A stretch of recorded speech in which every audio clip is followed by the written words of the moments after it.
When do you first pick up a marker and write on something? How old were you? And what school were you in? First time I picked up a marker, I think I was probably in the 3rd grade. And I was at Valley View Elementary, which is in the Hollywood Hills.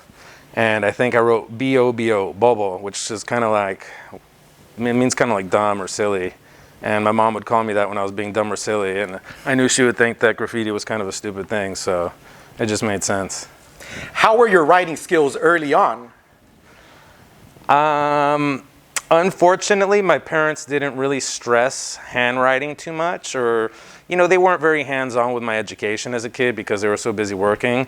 So my hand style was terrible, and it wasn't until I saw how beautifully some of the graffiti writers wrote calligraphy, different styles. They could emulate cholo letters, they had different hand styles, that I really focused on taking my time and learning how to write my name beautifully. And that probably happened around 7th or 8th grade when I just really like practiced. I practiced my cursive, I practiced every letter.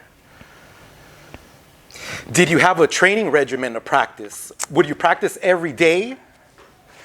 Yeah, Would you practice with pen and paper, markers? Both. So during class, instead of paying attention to what was going on, I was really, like, with all due respect to LAUSD, the level of what they test you with isn't necessarily that high. So I could just kind of listen to the teacher and absorb enough information to do well in my classes, while at the same time I would literally spend the whole class every day just practicing my hands, practicing throw up, practicing letters. I think my whole time in junior high and high school, I just sat there and drew and practiced letters and practiced my name. So I had tons of training. It was like my routine to just spend all day writing, filling up books, just practice. So I was very, I wanted to get better. I saw so many dope pictures of so many beautiful graffiti writers, and I knew I had to put a lot of effort to get to that level to make it look that natural and that fluid. These were the mid-90s. Correct. What was the graffiti scene like in those days? Can you describe it? I mean, so it was definitely different than it is now. It wasn't as advanced. People weren't making as, so I think back then the focus was on just getting up, and buses were probably the main focus. If you weren't up on the bus, you kind of weren't existing. So you had to have presence on certain lines, and you know, each person, depending on where you went to school, what part of town you were in, had a presence on certain lines that cut through their part of town.